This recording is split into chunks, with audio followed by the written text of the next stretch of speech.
Of course, it is far from business as usual in Canada here as the economy continues to feel the effects of rail blockades. It's now stretching into the second week, and that is definitely snarling supply chains right across the country, but especially in eastern Canada.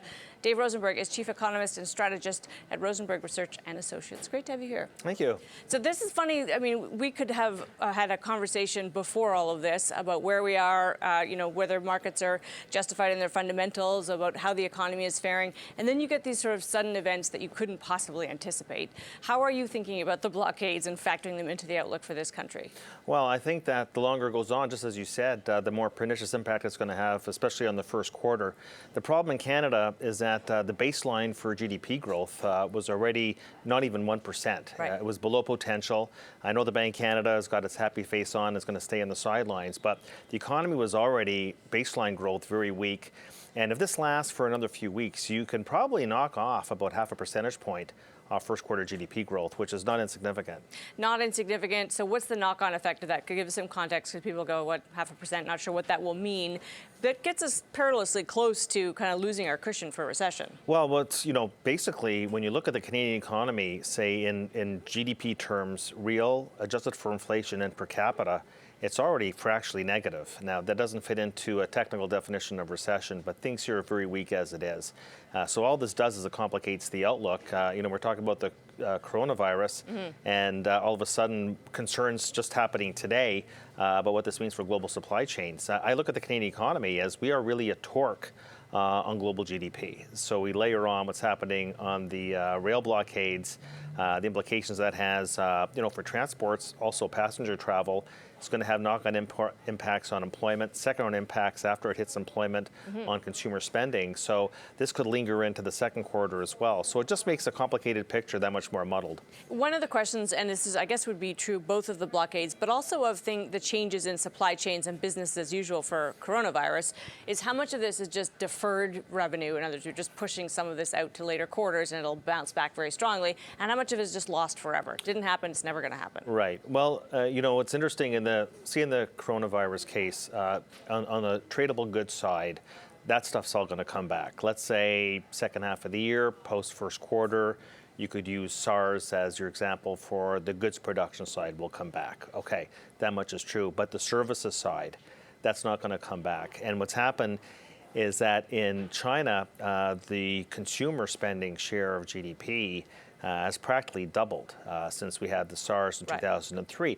And a lot of that spending is now on services. So it also took place during the New Year celebrations, the Lunar New Year celebrations. So, you had travel booked. I mean, this has really hit air travel hard. Well, you're supposed to take your family out for a vacation somewhere, either in China or somewhere else in the world. You booked a hotel. Well, the hotel booking, that ain't coming back. The air is not coming back. That's just been canceled. So the services side, which bulk's very large, that's not going to come back. The goods side will, but not the services side. When you think about coronavirus, and I know you economists like to look at real data, not a whole bunch of conjecture and kind of but you do have to spend some time kind of trying to extrapolate out. Yep. Are we still right to compare this to SARS?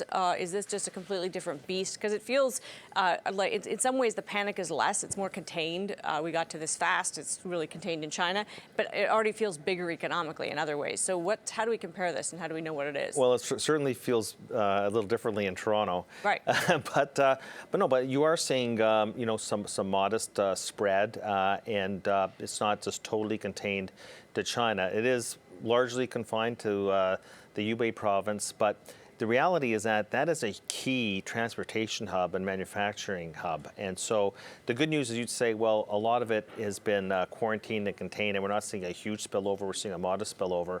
But there's a couple of differences, what we said before. Firstly, China's share of global GDP back in SARS. Okay, irrespective of the fact this is a different virus, but the reality is that China bulks a lot larger. China is 16% of global GDP now, not 4%. Right. And it's really the more pernicious impact, of course, is on travel.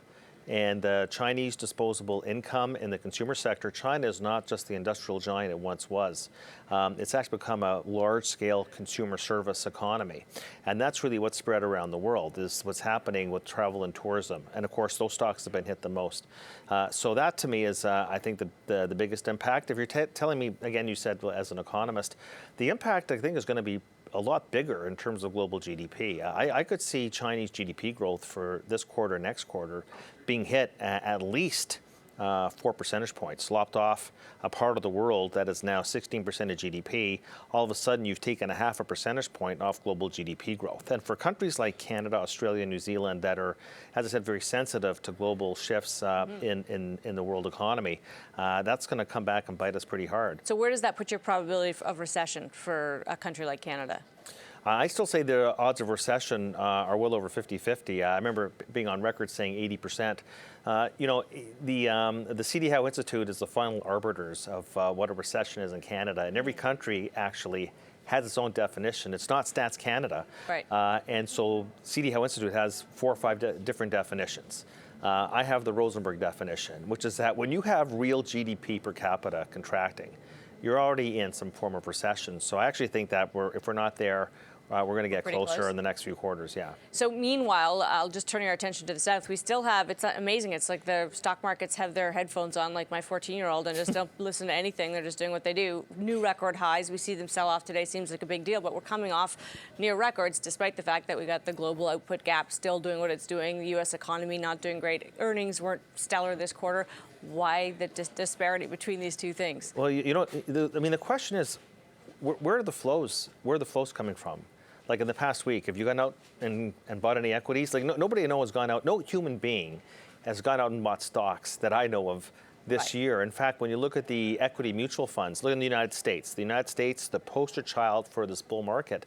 You look at the fund flow numbers from the retail or the individual investor. They have been buying stocks. It's been machine, algos, momentum. Yep. There's been really nothing fundamental going on here. If you're going to say to me, well, what has been behind the large part of this bull market? 2 words: share buybacks, not fundamentals. Dave, great to have you here. Thank you. David Rosenberg is chief economist and strategist at Rosenberg Research and Associates.